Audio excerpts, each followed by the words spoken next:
আজ আমি আবার নিয়ে এলাম তোমাদের পছন্দের অন্যতম গোয়েন্দা চরিত্র কর্নেল নীলাদ্রি সরকারকে, যাকে সৃষ্টি করেছিলেন সৈয়দ মুস্তাফা সিরাজ, যিনি জন্মগ্রহণ করেছিলেন 1930 সালের 14ই অক্টোবর মুর্শিদাবাদের খোসবাসপুরে এবং তার মহাপ্রয়াণ ঘটে 2012 সালের 4 সেপ্টেম্বর কলকাতায়। আজ আমি গল্পটি সংগ্রহ করেছি কর্নেল সমগ্র ষষ্ঠ খণ্ড থেকে, যে বইটি প্রকাশনার দায়িত্বে ছিলেন দেশ পাবলিশিং। এদের সকলের প্রতি আন্তরিকভাবে কৃতজ্ঞতা নিবেদন করে শুরু করছি আজকের গল্প নগ্ন নির্জন হাত। আজ থাকলো প্রথম পর্ব।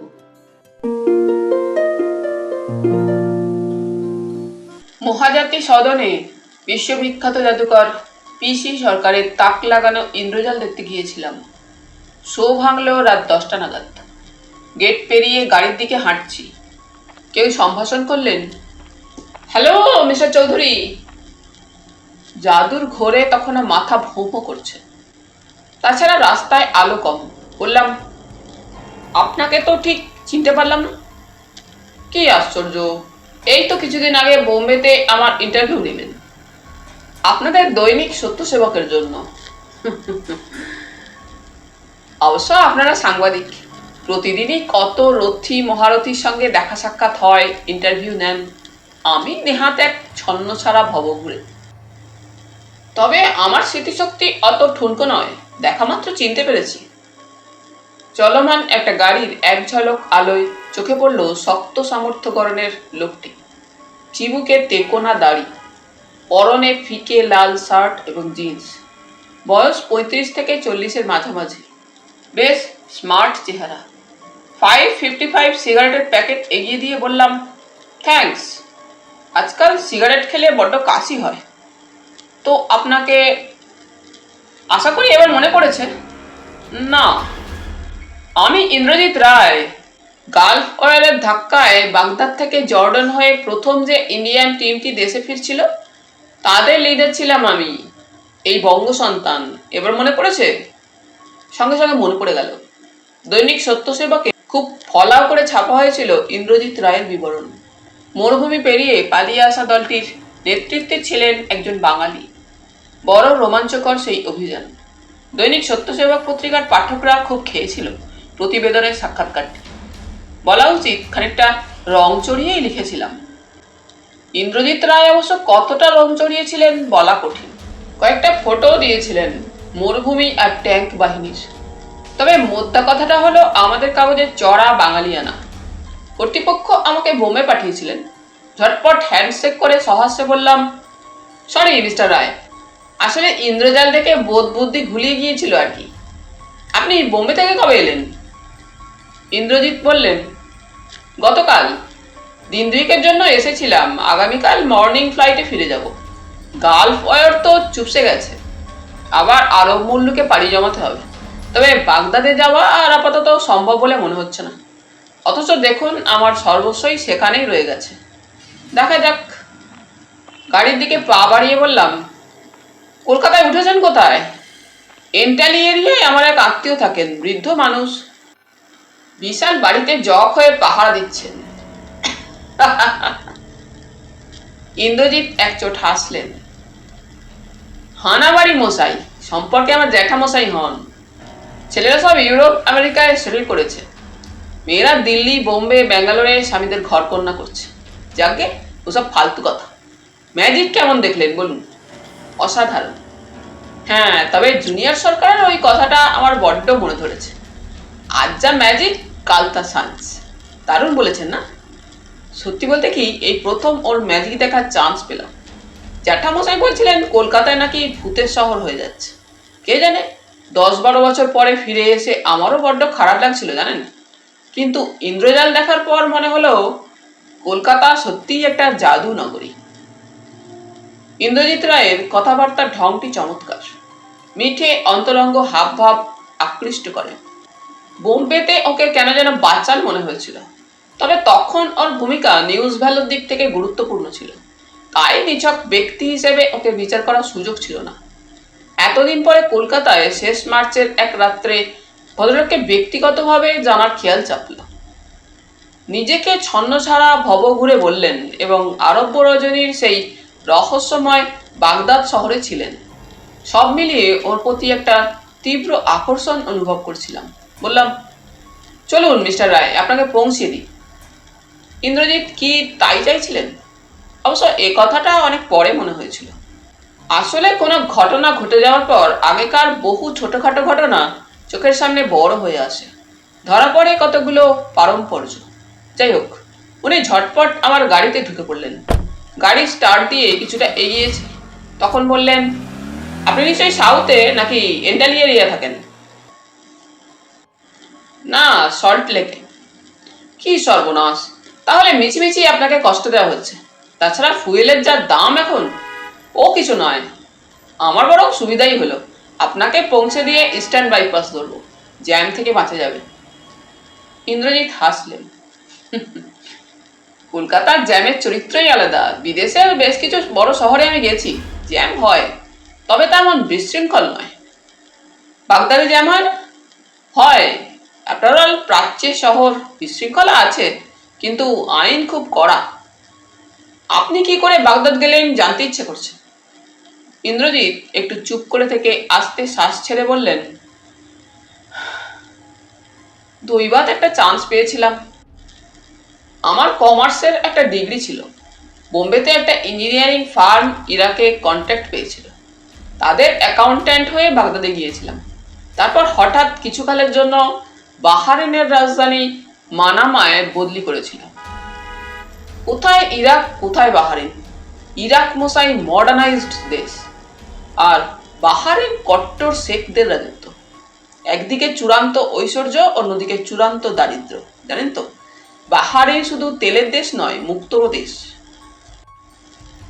পৃথিবীর সেরা মুক্ত পাওয়া যায় ওখানে, মুক্ত আর প্রবাল। সমুদ্রের খাড়িতে অঢেল ন্যাচারাল পার্ল পাওয়া যায়। আপনি বাগদাদের কথা বলুন, আরব্য রাজধানী সেই বাগদাদ এখন কেমন হয়েছে? ইন্দ্রজিৎ একচোট হেসে বললেন, সেই বাগদাদ কোথায়, এখন একেবারে আধুনিক শহর। মধ্যে দিয়ে টাইগ্রিস বয়ে যাচ্ছে। 1000 বছর আগে বাগদাদ ছিল টাইগ্রিসের পূর্ব তীরে। আচ্ছা মিস্টার রায়, বাগদাদের মেয়েরা দেখতে খুব সুন্দর না? বুঝতে পারছি, অ্যারাবিয়ান নাইটস আপনাকে হন্ট করেছে। মিস্টার চৌধুরী, ক্যালকাটার নাইটসের মধ্যে আমি কিন্তু অ্যারাবিয়ান নাইটসকে ফিরতে দেখেছি। আগে ব্যাপারটা বুঝতে পারিনি যখন কলকাতায় ছিলাম। 10 বছর পরে ফিরে এসে এই বোধটা জেগেছে। রাতে কলকাতার চেয়ে রহস্যময় শহর কোথাও নেই। কিছুক্ষণ পরে লক্ষ্য করলাম, যতবার আমি ওকে বাগদাদের গল্প করতে বলছি, উনি পাশ কাটিয়ে কলকাতাকে এনে ফেলছেন। তাই চুপ করে থাকলাম। মৌলালি সিআইটি রোড ধরে কিছুটা এগিয়ে উনি একখানে হঠাৎ বললেন, ব্যাস এইখানে নামিয়ে দিন। ডান দিকে মাত্র কয়েক মিনিট হাঁটলে আমার সেই জ্যাঠামশাইয়ের বাড়ি। আপনাকে অসংখ্য ধন্যবাদ। আচ্ছা চলি, নমস্কার। কিন্তু ইন্দ্রজিৎ রায় গাড়ি থেকে নামতে গিয়ে নামলেন না। উইন্ডোর কাঁচ নামিয়ে উঁকি মেরে এদিক ওদিক দেখে নিয়ে বললেন, কলকাতাকে রহস্য নগরী বলছিলাম, তার একটা কারণ লোডশেডিং। সঙ্গে টর্চ নিয়ে বেরোনো উচিত ছিল।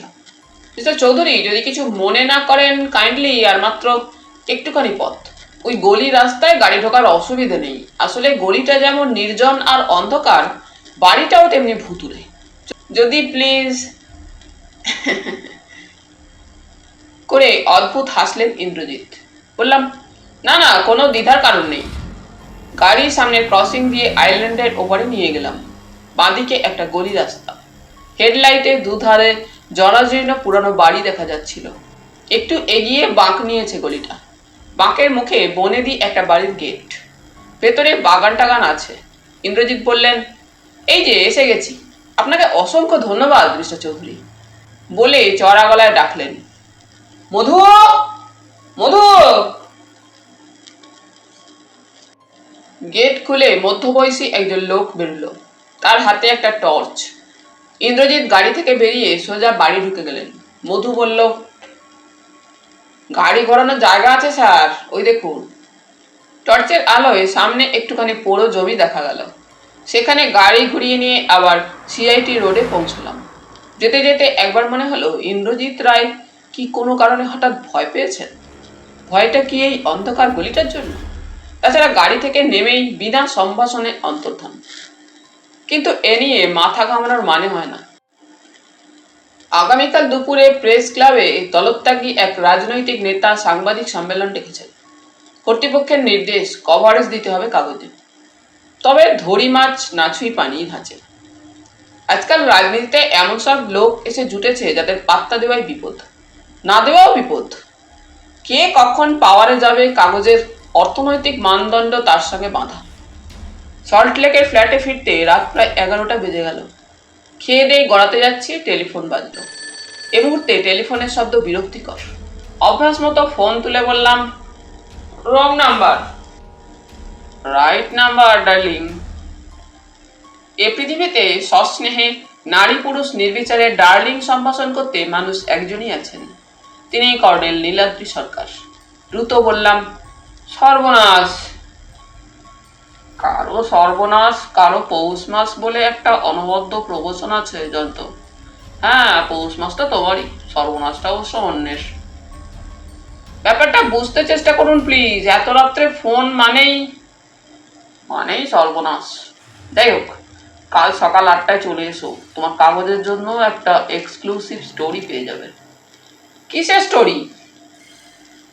এখন যার বাজার দর তুঙ্গে, মানে খবরের কাগজের বাজারের কথা বলছি। ইলেকশন সংক্রান্ত তাহলে? না, সকাল 8টায় অবশ্যই এসো, নইলে পস্তাবে। হাই ওল্ড বস, জাস্ট একটু হিন্ট না দিলে ঘুম আসবে না। কর্নেলের চাপা হাসি শোনা গেল। ডার্লিং, তুমি যার লেজটা ধরেছিলে তারই মাথাটা এবার ধরতে পারবে। ওহ কর্নেল, প্লিজ নো হিয়ালি। বললাম তো। এনিওয়ে, ছাড়ছি। Have a nice sleep, good night. Colonel phone ছেড়ে দিলেন। অবশ্য এ কোনো নতুন ঘটনা নয়। রহস্যভেদী বৃদ্ধ নিশ্চয়ই কোনো জমজমাট রহস্য হাতে পেয়েছেন। কিন্তু আমি তার লেজ ধরেছিলাম মানে? বিছানায় শুলাম বটে, ব্যাপারটা মাথার ভেতর মাছির মতো ভন ভন করতে লাগলো। অগত্যা আমার প্রিয় লেখক জর্জ সিমনোর গোয়েন্দা অমনিবাস পড়তে মন দিলাম টেবিল বাতির আলোয়। কখন ঘুমিয়ে পড়েছিলাম। ঘুম ভাঙলো প্রায় 7:45টায়। কর্নেলের কথা মনে পড়ে গেল সঙ্গে সঙ্গে। ঝটপট বাথরুম সেরে যেমন তেমন একটা ব্রেকফাস্টের পর বেরিয়ে পড়লাম গাড়ি নিয়ে। ঘড়িতে তখন 8:10 বাজে। ইলিয়েট রোডে কর্নেলের অ্যাপার্টমেন্টে পৌঁছালাম 8:30টায়। আধ ঘন্টা দেরি করে ফেলেছি। যে গতিতে গাড়ি চালিয়ে এসেছি, দুর্ঘটনা ঘটতে পারত। ঘন্টা বাজাতেই ষষ্ঠীচরণ দরজা খুলে মুচকি হেসে চাপা গলায় বলল, বাবা মশাইয়ের কাছে কে যেন এসে দাদাবাবু, কেমন যেন চেহারা, ফকির বাবাদের মতো নকশা ড্রেস, মাথায় কাপড়ের সঙ্গে দড়ি বাঁধা। ড্রয়িং রুমে ঢুকে থমকে দাঁড়ালাম। সোফায় বসে আছেন দুজন ভদ্রলোক। তাদের একজন আরব, সেটা পোশাকেই বোঝা যাচ্ছে। বাঁকা বাজ পাখি নাক, চিবুকের দাড়ি। অন্য ভদ্রলোককে বাঙালি বলে মনে হলো। বেঁটে গাবদা গোবদা চেহারা, পরনের টাই স্যুট। কর্নেল ইংরেজিতে আলাপ করিয়ে দিলেন, জয়ন্ত, শেখ জুবাইর আল সাবা বাহারিন থেকে এসেছেন। আর ইনি মিস্টার হরনাথ চন্দ্র, প্রখ্যাত জুয়েলার চন্দ্র ব্রাদার্সের অন্যতম স্বত্বাধিকারী। জয়ন্তর কথা তো আপনাদের আগেই বলেছি। বসো জয়ন্ত। শেখ সাহেব তার মাতৃভাষায় কি স্বগতোক্তি করে একটা ব্রিফকেস খুললেন। তারপর একটা ফটো বের করলেন। হরনাথ বাবু তার হাত থেকে সেটা নিয়ে আমাকে দিলেন। বললেন, দেখুন তো জয়ন্ত বাবু, একে চিনতে পারেন নাকি? ফটো দেখে আমি একটু অবাক হয়ে বললাম, হ্যাঁ চিনি, কিন্তু। হরনাথ বাবু মুচকি হেসে বললেন, আপনাদের কাগজে এই লোকটার ছবি বেরিয়েছিল, এ দেখুন। বলে উনি ভাঁজ করে রাখা দৈনিক সত্য সেবকের পাতা খুললেন। আরো অবাক হয়ে বললাম, হ্যাঁ ইন্দ্রজিৎ রায়, কিন্তু ব্যাপারটা কি বলুন তো? হরনাথ বাবু বললেন, এই লোকটা বাহারিনের মানামা শহরে শেখ সাহেবের জুয়েলার কোম্পানির প্রায় $10 লাখ দামের মুক্ত চুর করে পালিয়ে গিয়েছিল। শেখ সাহেবের সঙ্গে আমার বহু বছরের কারবার। এদিকে লোকটাও বাঙালি, তাই শেখ সাহেব কলকাতায় এসেছেন গতকাল। কথায় কথায় হঠাৎ মনে পড়ে গেল সত্যসেবক পত্রিকায় আরব মুল্লুক থেকে পালিয়ে আসা লোকজনের ছবি আর খবর বেরিয়েছিল। তবে আপনি বললেন লোকটার নাম ইন্দ্রজিৎ রায়। না জয়ন্তবাবু, ওর নাম শঙ্কর হাজরা। সেও আসল নাম কিনা বলা যায় না, তবে শঙ্কর হাজরা নামেই শেখ সাহেবের কোম্পানিতে ঢুকেছিল। শেখ জুবাইর আলসা বা মাতৃভাষায় কি একটা বলে চাপা হুঙ্কার দিলেন। রত্ন ব্যবসায়ী হরনাথ চন্দ্রের মুখের দিকে হাঁ করে তাকিয়েছিলাম। কর্নেল একটু হেসে বললেন, এই কেঁচো খুঁড়তে সাপ বেরোলো বলে একটা কথা আছে, কাজেই জয়ন্তের পক্ষে অবাক হওয়া স্বাভাবিক। ওর কাগজে যাকে হিরো বলেছিল সে এখন ভিলেন, ধাক্কাটা সামলানো কঠিন।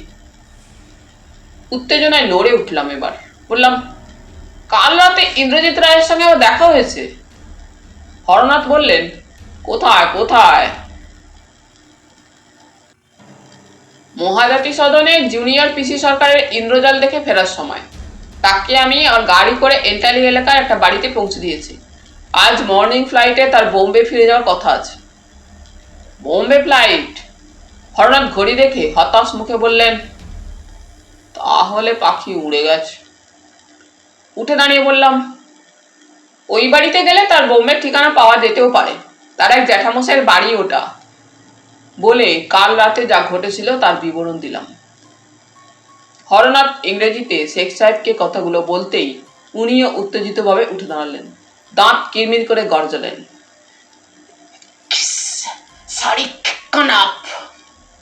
বুঝলাম আরবি ভাষায় মুন্ডুপাত করছেন। ইন্দ্রজিৎ রায় ওরফে শঙ্কর হাজরা। বললাম, কর্নেল আপনিও সঙ্গে চলুন। হরনাথও বললেন, প্লিজ কর্নেল, আমি তো আপনারই সাহায্য নিতে যোগাযোগ করেছিলাম। জয়ন্তবাবুর সঙ্গে আপনার পরিচয়ের কথা জানতাম না। আপনি সেবার আমার হারানো হীরের নেকলেস উদ্ধার করে দিয়েছেন। সেই দিন জীবনে শোধ হওয়ার নয়, তবে এবারকার এই কেস আমার আরব বন্ধুর হলেও আপনার সাহায্য চাইছি। ইনি বাংলা বোঝেন না বলেই এভাবে বলছি। ইনি বড্ড জেদি মানুষ। এদের দেশের লোকের স্বভাব চরিত্র অন্যরকম। উল্টো বুঝে ওই অঞ্চলে আবার কার বাড়ি যোগাযোগ বন্ধ করে দিতে পারেন। বিশেষ করে ওখানকার শাসক পরিবারের দুঃসম্পর্কের আত্মীয় উনি, খুব প্রভাবশালী লোক। শেখ সাহেব ইংরেজিতে বললেন, আমার বন্ধু মিস্টার চন্দ্র বলেছে আপনি ফি নেন না, আপনি যোদ্ধা ছিলেন। যোদ্ধাদের প্রতি আমার অত্যন্ত শ্রদ্ধা আছে। আমার আরবরা যোদ্ধা জাত, তবে বাণিজ্য আর যুদ্ধের সম্পর্ক আছে। কর্নেল হাসলেন, ধন্যবাদ বলে হরনাথের উদ্দেশ্যে বাংলায় বললেন, এক মিনিট মিস্টার চন্দ্র, দমদম এয়ারপোর্টে আমার স্নেহভাজন এক অফিসার আছেন, আগে জেনে নি ইন্দ্রজিৎ রায় বোম্বে ফ্লাইটে যাত্রী তালিকায় কেউ আছে কিনা। কর্নেল টেলিফোন ডায়াল করতে ব্যস্ত হলেন। আমরা দাঁড়িয়েই রইলাম। আমার তর্সই ছিল না। একটু পরে কর্নেল চাপা স্বরে তার সঙ্গে কথাবার্তা বললেন। একটা কথা কানে এলো, এক্কা এবং বাঙালি নামের কেউ। উনি ফোন কানে রেখে আমাদের দিকে ঘুরে ফের বললেন, এক মিনিট। কিছুক্ষণ পরে সাড়া দিলেন, হ্যাঁ আচ্ছা ঠিক আছে, থ্যাঙ্কস ডার্লিং, না না তেমন কিছু নয়, রাখছি। হরনাথ বললেন, ইন্দ্রজিৎ রায়ের নাম আছে লিস্টে? না। কর্নেল গম্ভীর মুখে বললেন, সিঙ্গল সিটের যাত্রীদের নামে কোনো কমন বাঙালি নাম নেই। তবে বলা কঠিন, নিছক নাম দেখে কেউ বাঙালি কিনা জানা অসম্ভব। আসলে আমি জানতে চাইছিলাম ইন্দ্রজিৎ রায় নামটা লিস্টে আছে কিনা, কিংবা নামের আদ্যক্ষর আই এবং পদবী রায় আছে কিনা। নেই। বললাম, তাহলে ছদ্মনামে গেছে? কর্নেল সায় দিয়ে বললেন, যাই হোক মিস্টার চন্দ্র, আপনি আর শেখ সাহেব এখানে অপেক্ষা করুন। জয়ন্ত একা যাক ওই বাড়িতে। আপনি এবং বিশেষ করে শেখ সাহেব গেলে আপনাদের দেখে প্রতিবেশীদের কৌতূহল জাগতে পারে। সেই জ্যাঠামশাই ভদ্রলোকও ভরকে যেতে পারেন।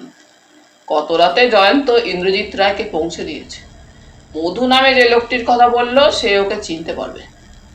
কাজেই জয়ন্তের একা যাওয়াই উচিত। চেরা জয়ন্ত, এটা তোমারই কেস, কিন্তু তোমারই হিরো ইন্দ্রজিৎ রায়। তুমি কাগজে তার কথা লিখেছিলে, তার জ্যাঠামশাই নিশ্চয়ই দৈনিক সত্যসেবক পত্রিকার পাঠক, আঞ্চলিক ভাষায় সর্বাধিক প্রচারিত দৈনিক।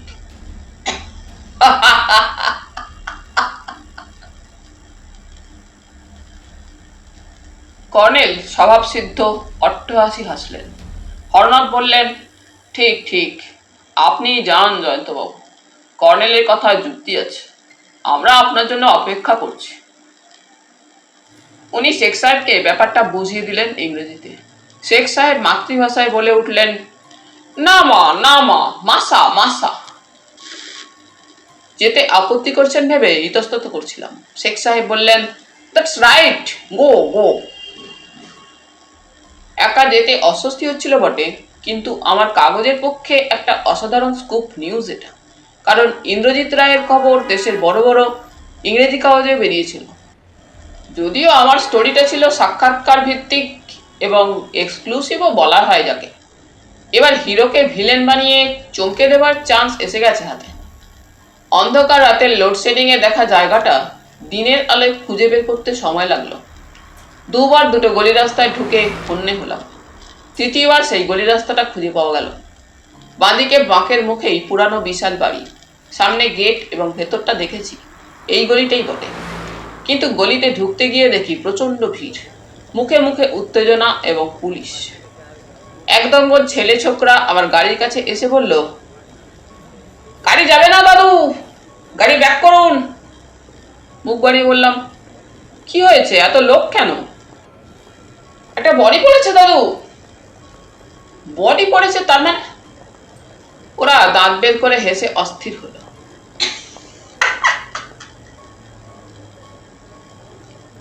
একজন একটু ভদ্রভাবে বলল, সুইসাইড কেস স্যার। ওই যে বিল্ডিং দেখছেন, ওই বিল্ডিং এর দোতলায় বাথরুমে একটা লোক সুইসাইড করেছে। পাড়ার লোক নয় স্যার, আউটসাইডার। চমকে উঠে বললাম, ওই গেটওয়ালা বাড়িটায় নাকি? হ্যাঁ স্যার। গাড়ি ব্যাক করে বড় রাস্তায় এলাম। তারপর গাড়ি পার্ক করে চাবি এঁটে গলিতে ফিরে এলাম। ভিড় ঠেলে এগিয়ে গিয়ে দেখি অ্যাম্বুলেন্সে লাশটা সবে ঢোকানো হচ্ছে, চাদরে ঢাকা। পুলিশ লাঠি উঁচিয়ে ভিড় হটাচ্ছে। একজন পুলিশ অফিসারকে আমার আইডেন্টিটি কার্ড দেখিয়ে বললাম, কে সুইসাইড করেছে? অফিসার হাসলেন। আপনারা কাগজের লোকেরা কি মশাই বাতাসে গন্ধ শুকে টের পান? তবে অফিসিয়ালি আমার পক্ষে কিছু বলা সম্ভব নয়। আমি শুধু নামটা জানতে চাইছি, কে এক ইন্দ্রজিৎ রায়, শুধু এইটুকুই বলতে পারি। ইন্দ্রজিৎ রায় সুইসাইড করেছেন? আমার গলা কেঁপে গেল কথাটা বলতে। অফিসার ভুরু কুঁচকে তাকালেন। চিনতেন? নামটা চেনা মনে হচ্ছে, কোথায় যেন শুনেছি। মানে আমরা নিউজম্যান, কাজেই। আপনি মশাই খবর পেলেন কি করে? অফিসারের কণ্ঠস্বরে সন্দিগ্ধতার সুর শোনা গেল। দ্রুত বললাম, মেন রোড দিয়ে যাচ্ছিলাম, এই গলিতে ভিড় দেখে চলে এসেছি। আমি নিউজম্যান।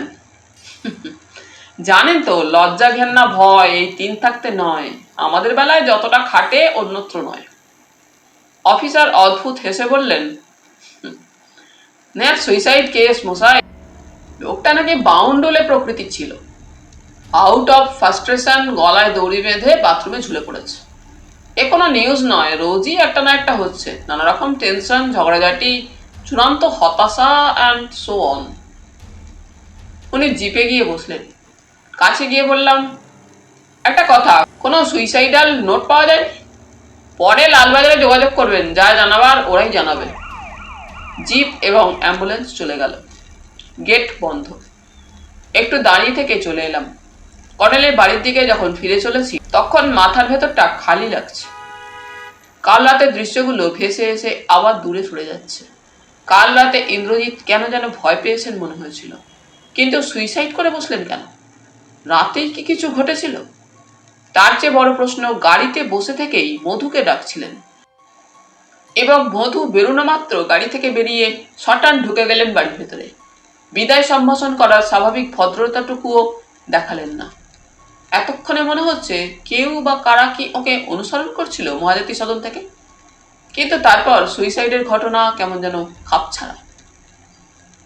কর্নেলের ড্রয়িং রুমে ঢুকে থপাস করে বসে পড়ল। হরনাথ ব্যস্তভাবে জিজ্ঞাসা করলেন, বোম্বের ঠিকানা জোগাড় করতে পারলেন? গত রাতে ইন্দ্রজিৎ রায় সুইসাইড করেছে। সুইসাইড? বলেন কি, সর্বনাশ! হ্যাঁ, পুলিশ এইমাত্র বডি নিয়ে গেল। কর্নেল আসতে বললেন, কিভাবে সুইসাইড করেছে? জানি না, বাথরুমে নাকি বডি পাওয়া গেছে। পুলিশ ডিটেলসে কিছু বলতে চাইল না। আমি গিয়ে দেখি গলিতে ভিড়, অ্যাম্বুলেন্সে কাপড়ে ঢাকা বডি ঢোকানো হচ্ছে। তুমি বাড়িতে ঢুকেছিলে? মধুকে মিট করেছো? পুলিশ চলে গেলে গেট বন্ধ হয়ে গেল। কর্নেল গম্ভীর মুখে বললেন, স্থানীয় লোকেদের সঙ্গে কথা বলেন? না, আমি ভীষণ আপসেট হয়ে পড়েছিলাম। আশ্চর্য, ইন্দ্রজিতের জ্যাঠামশাইয়ের নাম জেনেছ? না, বলছি তো আমি ভীষণ আপসেট। কর্নেল হাসলেন, সাংবাদিক হিসাবে তুমি একেবারে অযোগ্য। তুমি ঘটনাস্থলে গেলে, কিন্তু কার বাড়ি এটুকুও জেনে এলে না। পাড়ার লোকেদের সঙ্গে কথা বললে না, আপসেট হয়ে ফিরে এলে। আশ্চর্য। বিরক্ত হয়ে বললাম, পাড়ার ছেলেরা বললো কি এক আউটসাইডার, তারা চেনে না। হরনাথ ইতিমধ্যে শেখ সাহেবকে ঘটনাটা জানিয়ে দিয়েছেন। শেখ সাহেব মাতৃভাষায় বিড়বিড় করে কি সব বলছেন, চোখে মুখে আগুন জ্বলছে। দুটো শব্দ কানে আসছিল, হরনাথ কর্নেলকে বললেন, শেখ সাহেব বলছেন ও লুলু অর্থাৎ মুক্তাগুলো নিশ্চয়ই ওই বাড়িতে পাওয়া যাবে। কর্নেল, প্লিজ আপনি পুলিশকে এবার বলে দিন ঘটনাটা। শেখ সাহেবকে নিয়ে আমি তাহলে এন্টালি থানায় গিয়ে কেস ডায়েরি লেখানোর ব্যবস্থা করি। কারণ এখন আসামির খোঁজ পাওয়া গেছে, যদিও সে ডেট। তার চেয়ে বড় কথা, শেখ সাহেবকে দিয়ে বডি শনাক্ত করানো দরকার। কর্নেল চোখ বুজে দাড়ি টানছিলেন, বললেন, আর আগে আপনার বন্ধু শেখ সাহেবের মতামত জেনে নিন মিস্টার চন্দ্র। ওর কথায় আঁচ করেছি উনি পুলিশকে এড়িয়ে চুরি যাওয়া মুক্ত উদ্ধার করতে এসেছেন। তা ঠিক, কারণ কেসটা গভর্নমেন্টের হাতে পড়লে মাল ফেরত পেতে অনেক ঝুট ঝামেলা হবে। ফাইল চালাচালি আর ডিপ্লোম্যাটিক লেভেলে যোগাযোগ, এসব মস্ত ব্যাপার, তা তো জানেন। এতে অনেক বেশি সময় লেগে যাবে। এদিকে ওর ব্যবসারও ক্ষতি হবে। গালফ ওয়ারের ক্রাইসিস এখনো তো মেটেনি। এসব কারণেই উনি পুলিশকে এড়িয়ে থাকতে চেয়েছিলেন, কিন্তু এখন পরিস্থিতি বদলে গেছে। তবু ওর মত জেনে নিন। হরনাথ ইংরেজিতে শেখ সাহেবকে কথাটা বললেন। অমনি শেখ সাহেব দুহাত নেড়ে বলে উঠলেন, আলা, no no, I don't like the police. Everywhere in the world they create trouble. La la, I like the private eye. Colonel হাসতে হাসতে বললেন, প্রাইভেট আই অর্থাৎ বেসরকারি গোয়েন্দা সাহায্য চান? তবে দুঃখের কথা, আমি তো পেশাদার প্রাইভেট ডিটেকটিভ নই, সে আপনি ভালোই জানেন। এবং ডিটেকটিভ কথাটা আমি অত্যন্ত অপছন্দ করি, কারণ টিকটিকি তারই বাংলা সংস্করণ। তবে হ্যাঁ, রহস্যের প্রতি আমার আকর্ষণ আছে। এই কেসে রহস্য আছে কর্নেল? আছে, কারণ আপনার বন্ধু পুলিশের কাছে যেতে চান না। হরনাথ হতাশ মুখে বললেন, কিন্তু ওকে সাহায্য না করলে আমার কারবারের ক্ষতি হবে। বরং আপনাকে একজন বিচক্ষণ প্রাইভেট ডিটেকটিভের সঙ্গে যোগাযোগ করিয়ে দিচ্ছি। রিটায়ার্ড পুলিশ অফিসার কে কে হালদার, গণেশ অ্যাভিনিউতে ওর ডিটেকটিভ এজেন্সি। এখনই চলে যান, আমি ফোনে বলে দিচ্ছি, ওর ঠিকানা লিখে দিচ্ছি। কর্নেল কিছুক্ষণ টেলিফোনে ডায়াল করে বললেন, পাচ্ছি না, ঠিকানা দিচ্ছি, এখনই চলে যান। ঠিকানা নিয়ে হরনাথ চন্দ্র এবং শেখ জুবাইল আল সাবাহ হন্তদন্ত বেরিয়ে গেলেন। বললাম, হালদার মশাইকে এই সাংঘাতিক কেস দিলেন? কেলেঙ্কারি হয়ে যাবে কিন্তু, উনি যা হঠকারী মানুষ। কর্নেল হঠাৎ গুরুগম্ভীর হয়ে বললেন, বসো, আর এক পেয়ালা কফি খেয়ে নার্ভ চাঙ্গা করো, তারপর আমরা বেরোব। ইন্দ্রজিৎ রায় ওরফে শঙ্কর হাজরা সুইসাইড করার ব্যাপারটা আমার গোলমেলে মনে হচ্ছে।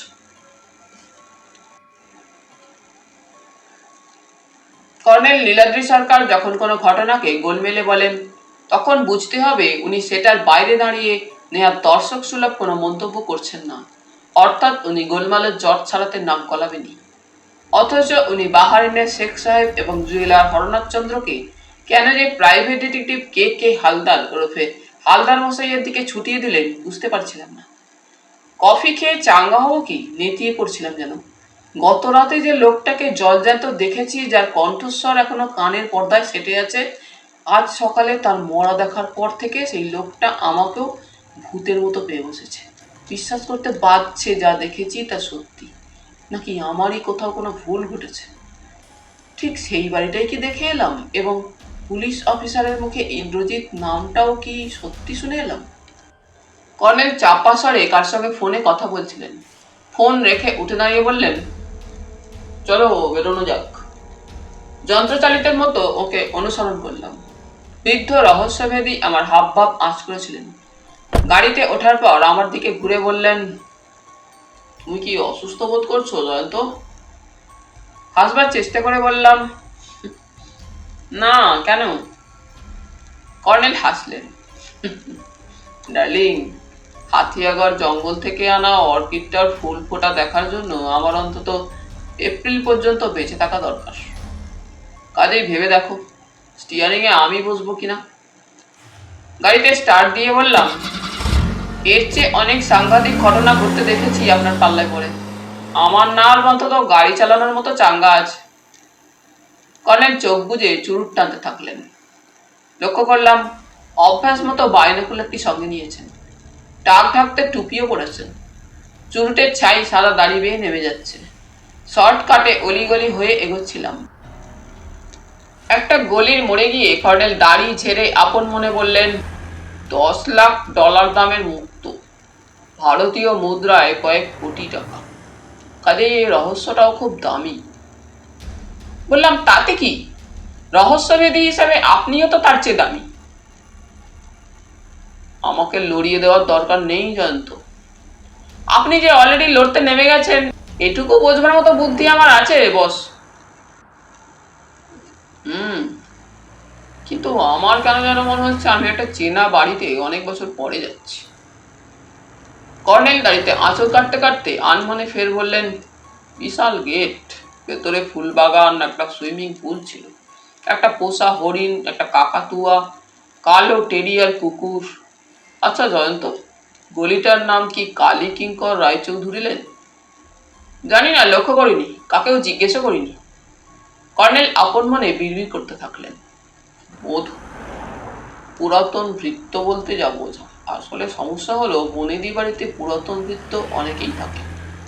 অবস্থা পড়ে এলে তারা বাতিল হয়ে যায়। শুধু একজন, সর্বত্র দেখেছি তাদের একজনকে ছাড়ানো যায় না বা ছাড়া যায় না, সে থেকে যায়। পরমেশ রায়চৌধুরী আর অমরেশ রায়চৌধুরী এক ভাই অন্য ভাইয়ের একেবারে উল্টো। পরমেশ আমার মতো চিরকুমার, অমরেশ ভোগী, উশৃঙ্খল, দুর্দান্ত। মাতাল অবস্থায় গাড়ির অ্যাক্সিডেন্ট বাঁধিয়ে মারা যান। ওর স্ত্রীর নাম ভুলে গেছি, প্রায় 15 বছর আগের কথা। ওদের একটি সন্তান ছিল। পরমেশ বলেছিলেন তাকে নিয়ে অমরেশের বিধবা স্ত্রী কেন যেন বাড়ি থেকে রাতারাতি চলে যান। পরমেশ একা থাকতেন, নিঃসঙ্গ দুঃখী মানুষ। আমার মতো প্রকৃতি টকৃতি নিয়েই থাকতেন। আমাদের নেচার লাভার্স ক্লাবের প্রেসিডেন্ট ছিলেন। সেই সূত্রে একদিন ওর বাড়িতে ডিনার খেতে গিয়েছিল। কর্নেলের কথাগুলো কান করে শুনছিলাম। সিআইটি রোডে পৌঁছে গেছি। বললাম, সামনে ডান দিকের গলি। অমনি কর্নেল বলে উঠলেন, ইন্টুইশন ডার্লিং, ইন্টুইশন। অলৌকিকে আমার বিশ্বাস নেই, আর আকস্মিক যোগাযোগ বলতে যা বোঝায় তার পেছনেও কার্যকারণ সম্পর্ক থাকে। যাই হোক, আমি সত্যিই পরমেশ রায়চৌধুরীর বাড়িতে যাচ্ছি। কর্নেলের কোনো কথায় আর বিশেষ অবাক হই না। কলকাতায় প্রায় সব বনেদি অভিজাত পরিবারের সঙ্গে ওর কোনো না কোনোভাবে চেনা জানা থাকাটা স্বাভাবিক বলেই মেনে নিয়েছি। এখনো গলিতে সামান্য জটলা আছে। গেটের কাছে গিয়ে গাড়ি দাঁড় করালাম। কর্নেল নেমে গিয়ে হাঁক দিলেন, মধু, মধু।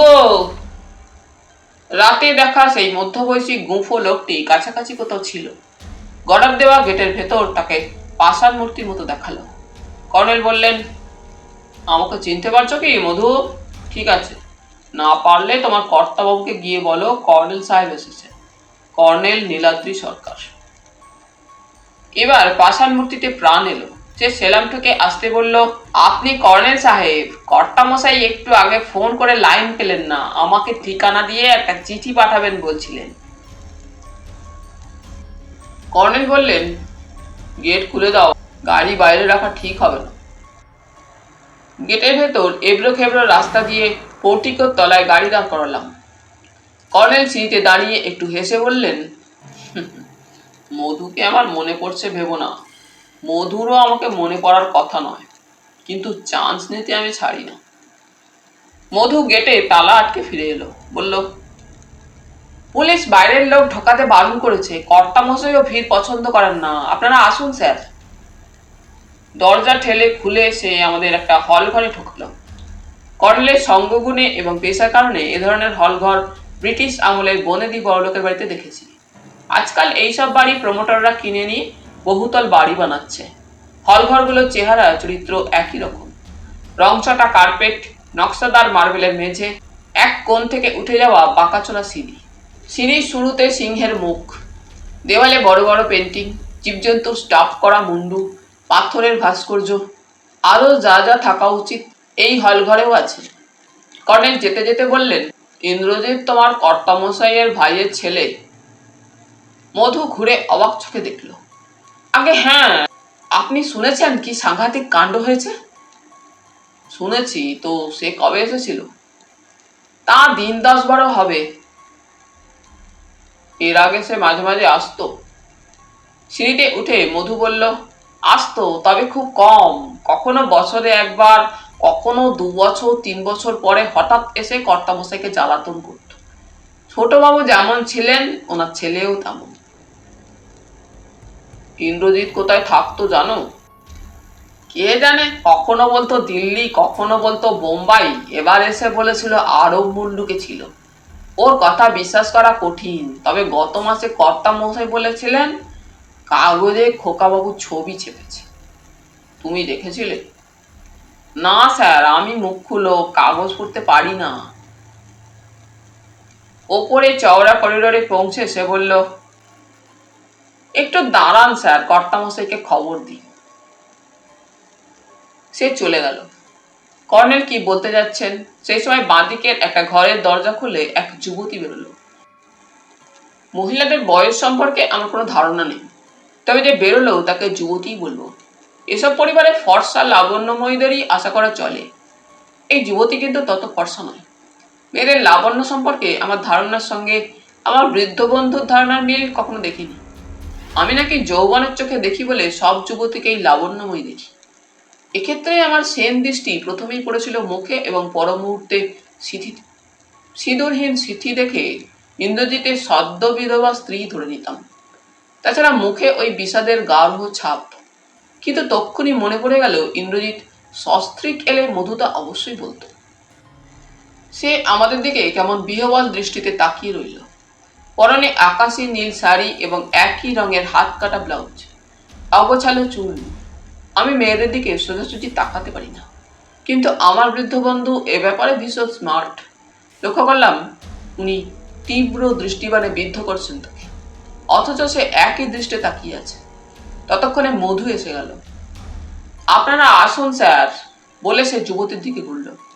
দিদিমণি, কর্তামশাই এই সাহেবদের জন্য কফি করতে বললেন, আমাকে নিচে গিয়ে থাকতে হবে, আবার পুলিশ আসবে। করিডোর দিয়ে এগিয়ে একটা ঘরের পর্দা তুলল মধু। ঘরের সামনে বিশাল বারান্দা, নিচে ফুলবাগান জঙ্গল হয়ে আছে। একটা এঁদো চৌকো ডোবা চোখে পড়ল। ওটাই হয়তো সুইমিং পুল ছিল। উঁচু পাঁচিলে ঘেরা বাড়িটার আয়তন বাইরে থেকে কল্পনা করা যায় না। দেশি বিদেশি গাছপালাও অনেক। ঘরটা একাধারে স্টাডি আর বেডরুম। আলমারিতে ঠাসা বই দেখে হঠাৎ মনে হয় লাইব্রেরিতে ঢুকেছি। দক্ষিণ পূর্ব কোণে প্রকাণ্ড পালঙ্ক, দেয়ালে সাজানো অজস্র পেন্টিং। ঘরে ঢুকে আবছা আঁধারে দৃষ্টি খসে গিয়েছিল। চাপা গম্ভীর গলায় এবার কেউ বলে উঠল, আসুন কর্নেল সাহেব। এতক্ষণে দেখতে পেলাম পালঙ্কের কাজ ঘেঁষে একটা টেবিলের পাশে ইজি চেয়ারে কর্নেলের বয়সী এক ভদ্রলোক বসে আছেন। ছিপছিপে গরম পাতা চাপা ঘাসের মতো রং, মুখে খোঁচা খোঁচা দাড়ি গোঁফ, পরনে পাঞ্জাবি পাজামা, একটা ছড়ি ইজি চেয়ারের হাতলে মাথা রেখে বাঁকা হয়ে পড়ে আছে। কর্নেল এগিয়ে গিয়ে বললেন, আমার হিসেব 15 বছর, তাই না? পরমেশ রায়চৌধুরী উঠে দাঁড়ালেন না, হাত বাড়িয়ে কর্নেলের হাত নিলেন, হাতটা ছাড়লেন না, গলার ভেতর বললেন, আপনার কাছে লোক পাঠাচ্ছিলাম, তবে তার আগে আমি খবর পেয়েছিলাম আপনার বাড়িতে একটা মিসহ্যাপ হয়েছে। আপনি বসুন, আমার ডান পা ডান হাতে পক্ষাঘাত, বাঁচার কোনো অর্থ হয় না, আপনি বসুন প্লিজ।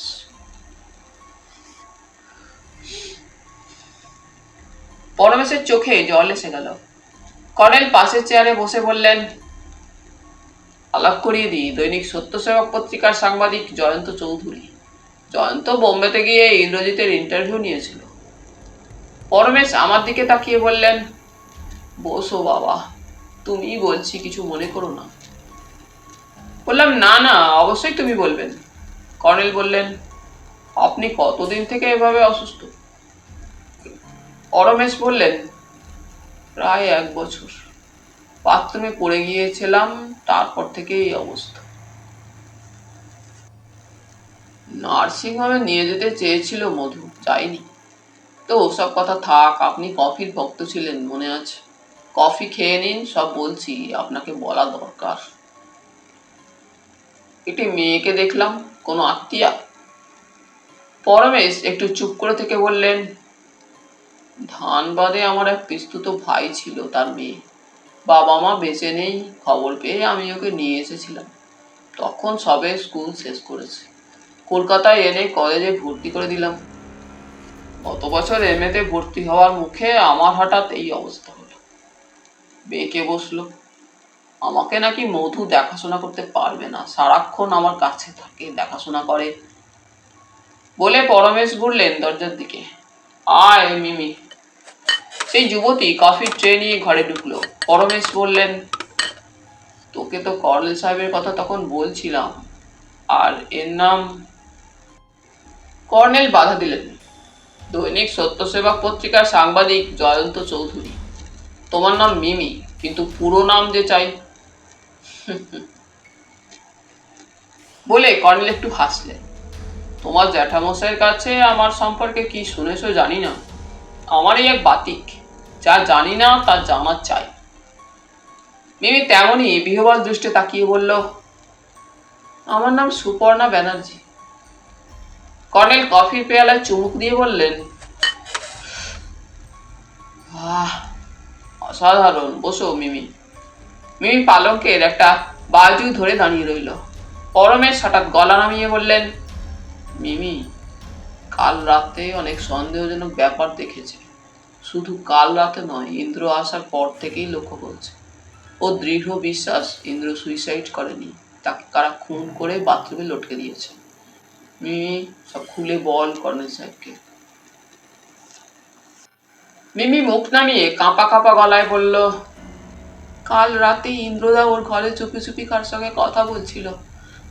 তখন হল ঘরে 12টা বাজছিল ঘড়িতে। আমার ঘুম আসছিল না, বারান্দায় বসেছিলাম, মধুদা নিচে থাকে। আমি ভেবেছিলাম মধুদার সঙ্গে কথা বলছে, কিন্তু দরজায় কান পেতে শুনি অন্য কেউ কথা বলছে। তখন বুঝলাম যে লোকটা দিনের বেলা ইন্দ্রদার সঙ্গে আসে সেই এসেছে। আমি ভাবলাম সকালে জিজ্ঞেস করবো ইন্দ্রদাকে, কিন্তু সকালে চা দিতে গিয়ে দেখি ইন্দ্রদার ঘর ভেজানো। তারপর দরজা ঠেলে ভেতরে ঢুকলাম, ভাবলাম বাথরুমে আছে, কিন্তু বাথরুম খোলা। উঁকি দিয়েই দেখি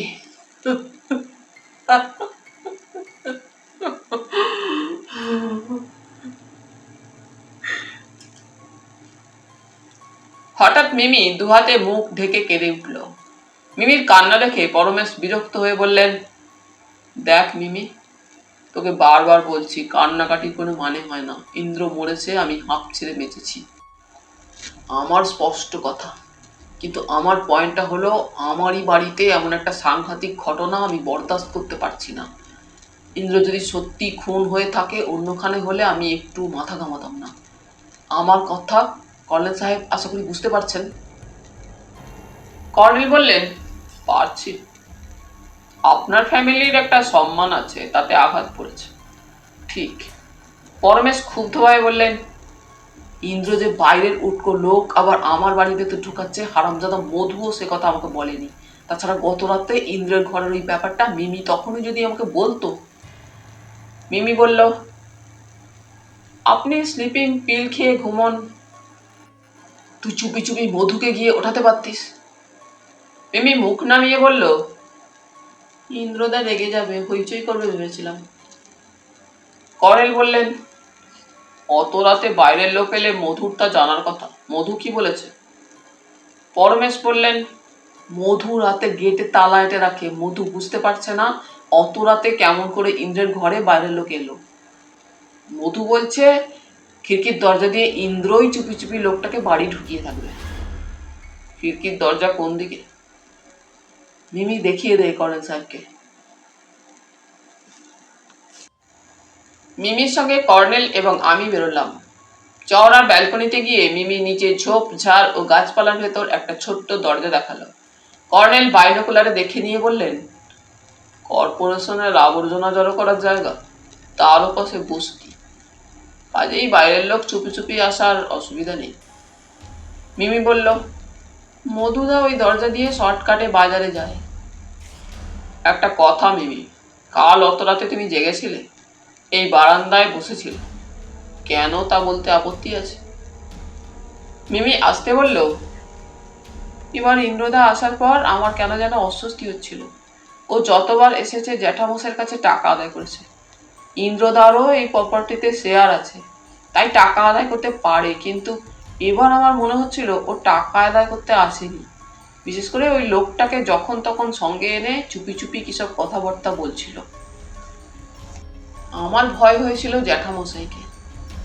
মিমি হঠাৎ থেমে গেলে কর্নেল বললেন, বলো মিমি, তুমি কি ভেবেছিলে, খুলে বলো।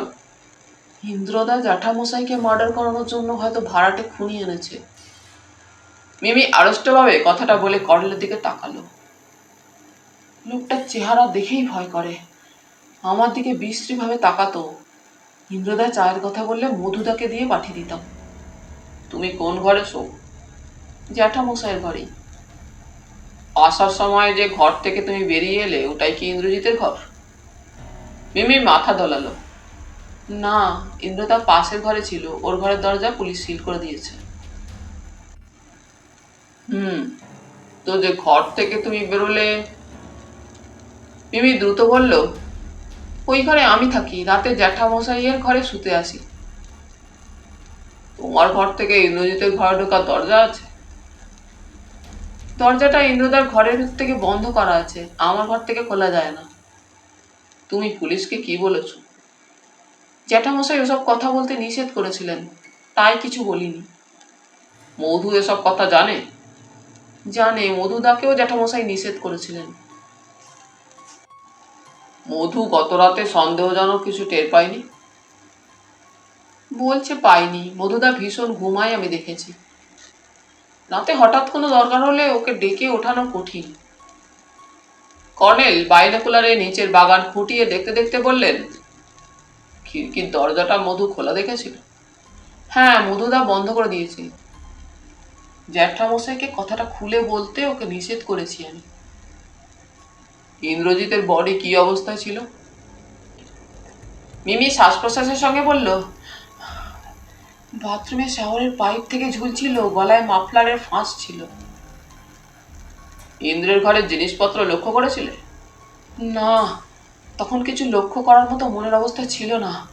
আমি ইন্দ্রদাকে ওই অবস্থা দেখার পর আর ও ঘরে ঢুকিনি। পরমেশের ঘরে মধু সাড়া পাওয়া গেল। তারপর সে বারান্দায় এসে বলল, নিচে পুলিশ এসেছে স্যার, কর্তামশাই আপনাকে ডাকছেন। আমরা ঘরে গিয়ে ঢুকলাম। পরমেশ বললেন, কর্নেল সাহেব, প্লিজ আপনি যা করার করুন, পুলিশের হাঙ্গামা আমি বরদাস্ত করতে পারবো না। হারামজাদা বাউন্ডুলে মরার ওপর খাড়ার ঘা মেরে গেছে। মধু, মিমি, পুলিশকে কি বলতে হবে কর্নেল সাহেবের কাছে জেনে নে তোরা। উনি যা বলবেন তাই বলবি। সাবধান করে দিচ্ছি, এ হাঙ্গামায় যেন আমরা জড়িয়ে না পড়ি। কর্নেল বললেন, চলো মধু, মিমি তুমি জ্যাঠামশাইয়ের কাছে থাকো। পরমেশ সাবধান করিয়ে দিলেন, ওদের বলে দিন কর্নেল সাহেব পুলিশকে কি বলবে, আগে যা বলেছে তার বেশি কিছু বলবে না। মধু নিচের হল ঘরে পুলিশ অফিসারদের বসিয়ে রেখে এসেছিল। পুলিশ যে এ ফ্যামিলির আভিজাত্য সম্পর্কে সচেতন সেটা বোঝা যাচ্ছিল। তা না হলে সোজা ওপরে উঠে আসতেন ওরা। কিন্তু হল ঘরে ঢুকেই চমকে উঠলাম। স্বয়ং ডিটেকটিভ ডিপার্টমেন্টের ডেপুটি কমিশনার অরিজিৎ লাহিড়ী এসে হাজির। জোরালো হেসে বললেন, জয়ন্তবাবুকে যে দেখতে পাবো জানতাম, অবশ্য ফোনে কর্নেল বলেননি। কর্নেল বললেন, তোমাকে ফোন করার সময় জয়ন্ত আমার ঘরেই বসেছিল, কিন্তু ও তখন এমন শকড যে ফোনে আমি কার সঙ্গে কথা বলছি ওর কানে ঢোকেনি। অরিজিৎ বললেন, শকড? কারণ আছে, পরে বলবো খন। তবে আপাতত ইন্দ্রজিতের ঘরটা দেখা দরকার। চলুন। পুলিশের বড় কর্তার সঙ্গে আমার দেখা সেই অফিসারও ছিলেন। লক্ষ্য করলাম উনি বেজায় অবাক হয়ে গেছেন। নেহাত সুইসাইড কেস বলে ঝক্কি থেকে রেহাই পেতে চেয়েছিলেন নিশ্চয়ই। নিছক রুটিন মাফিক ঘর সিল করে একটা মামুলি তদন্ত সারার তালে ছিলেন বোঝা যায়। পোস্টমর্টেম রিপোর্টে কেঁচো খুঁড়তে সাপ বেরোলে হয়তো একটু নড়ে বসতেন। তবে আজকাল যা হচ্ছে তাই হতো। পরমেশ ভাইপের জন্য মাথা ঘামাতে রাজি নন, কাজেই কেস ঝুলে থাকতে থাকতে ফাইলের তলায় চাপা পড়ে যেত। সিঁড়িতে উঠতে উঠতে অফিসারটি আমাকে চুপিসারে জিজ্ঞেস করলেন, দাড়িওয়ালা বুড়ো ভদ্রলোক কি এ বাড়ির কোনো আত্মীয়? বললাম, না। কে উনি? কর্নেল নীলাদ্রি সরকার। রে বাবা! অফিসারের মুখের দিকে তাকালাম, মুখের নার্ভাস হাসি। বললাম, চেনেন নাকি? নাম শুনেছি বলে অফিসার গম্ভীর হয়ে গেলেন। তারপর হন্তদন্ত সিঁড়ি ভেঙে ডিসিডিডি লাহিড়ী সাহেবের সঙ্গ ধরলেন। দুজন কনস্টেবল উঠছিল, তাদের ঠেলে উপরে উঠে গেলেন। পুরনো আমলের সব বাড়ির ছাদ বেজায় উঁচু। প্রথমে সেটা লক্ষ্য করিনি, এখন দেখলাম আজকালকার হিসেবে দোতলাটা প্রায় 3 তলা সমান উঁচু। নাকি এতক্ষণে ঢুকতে যাচ্ছি বলে উত্তেজনায় আমার সিঁড়ি ভাঙতে কষ্ট হচ্ছিল। দরজার সিল দেখে নিয়ে অফিসারটি সিল ছাড়িয়ে তালা খুললেন। একটা আশ্চর্য সুগন্ধ ভেসে এলো। মনে পড়ে গেল গত রাত্রে ইন্দ্রজিতের পোশাক থেকে ওই বিদেশি সুগন্ধ ছড়াচ্ছিল। লোকটা মুক্তচর হলেও শৌখিন ছিল, দামি বিদেশি সিগারেট খেত। কনস্টেবলরা জানালাগুলো খুলে দিল।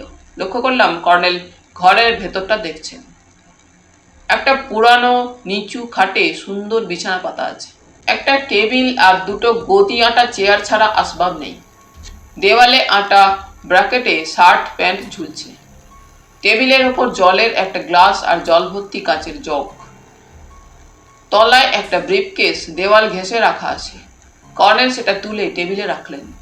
অরিজিৎ বাথরুমে উঁকি দিয়ে বললেন, একটা ভাঙা গ্লাস পড়ে আছে দেখছি। অফিসারটি বললেন, দেখেছি স্যার, মদ ছিল ওতে। মদ খেতে খেতে ঝোঁকের মাথায়, মানে স্যার, ইট অ্যাপিয়ার সো।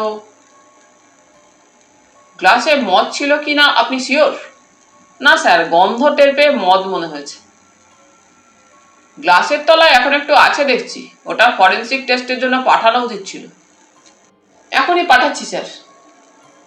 রুমাল টুমাল দিয়ে ধরুন গ্লাসটা, আঙুলের ছাপ টেস্ট করতে হবে। অরিজিৎ বাথরুমে ঢুকে গেলেন। কর্নেল ব্রিফকেস খুলে ফেলেছেন ততক্ষণে। বললাম, চাবি দেওয়া ছিল না দেখছি। না থাকাই স্বাভাবিক। কর্নেল একটা ফাইল বের করে খুললেন, দেখে বললেন, নিউজ পেপার কাটিংস। আজকের মর্নিং ফ্লাইটের এয়ার টিকিট আছে। বলে ব্রিফকেসের ওপর প্রায় হুমড়ি খেয়ে পড়লেন। অরিজিৎ ডাকছিলেন, আসুন কর্নেল, ওসব পরে হচ্ছে। কর্নেল ব্রিফকেস বন্ধ করে বাথরুমে গেলেন। আমিও গেলাম, যদিও কেমন একটা তীব্র অস্বস্তি বোধ করছিলাম। মনে হচ্ছিল শাওয়ার পাইপ থেকে ঝুলন্ত ইন্দ্রজিৎ রায়কে অবিকল দেখতে পাচ্ছি। অরিজিৎ কোমরের দিকে আঙুল তুলে বললেন, এক টুকরো তুলো কোমরের ভেতর পড়ে আছে। কর্নেল দেখে নিয়ে বললেন, তুলোই বটে, তবে তলার জলটা দেখে মনে হচ্ছে স্বাভাবিক জল নয়। অরিজিৎ গম্ভীর মুখে বললেন, ক্লোরোফর্ম, শিওর। চমকে উঠলাম। তাহলে ক্লোরোফর্মে ভেজানো তুলো নাকে চেপে ধরে ইন্দ্রজিৎ বাবুকে। কর্নেল থামিয়ে দিলেন আমাকে। জয়ন্ত, অবভাস তত্ত্বের কথা ভুলে যেও না। যা যেমনটি দেখাচ্ছে তা তেমনটি নয়। যাই হোক অরিজিৎ, এখানে আর কিছু দেখার নেই। তুলোটা মেথড ডেকে তুলে ফরেন্সিকে পাঠানো হোক। তোমাদের অফিসারকে বলে দাও আর কি কি করতে চাও। ব্রিফকেসটাও থানায় নিয়ে যেতে বলো, তারপর এসো, তোমার সঙ্গে পরমেশ বাবুর আলাপ করিয়ে দিই।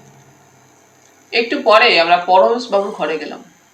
কর্নেল তার এবং মিমির সঙ্গে আলাপ করিয়ে দিলেন। মিমি আগের মতো পালঙ্কে বাজু আঁকড়ে ধরে দাঁড়িয়ে রইল। পরমেশ শ্বাস ছেড়ে বললেন, কি বুঝলেন আপনারা? অরিজিৎ বললেন, সুইসাইড নয়, হোমিসাইড, স্রেফ খুন।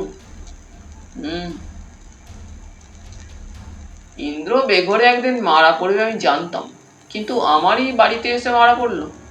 এখানেই আমার ফ্যামিলির প্রেস্টিজে ঘা লেগেছে। কার এত সাহস হলো? আমি পঙ্গু, কিন্তু পঙ্গু হলেও আমি বাঘ। কর্নেল সাহেব আমাকে জানেন, আমি চাই খুনি ধরা পড়ুক। সেজন্য আমি প্রপার্টি বেচতেও রাজি। কর্নেল বললেন, আপনি উত্তেজিত হবেন না, শুধু একটা প্রশ্নের উত্তর দিন। বলুন, জুয়েলার হরনাথ চন্দ্রকে আপনি চেনেন? হরনাথ? পরমেশ আরো উত্তেজিত হয়ে উঠলেন। এই তো গত মাসে এসেছিল। কেন? পরমেশ তেতো মুখ করে বললেন,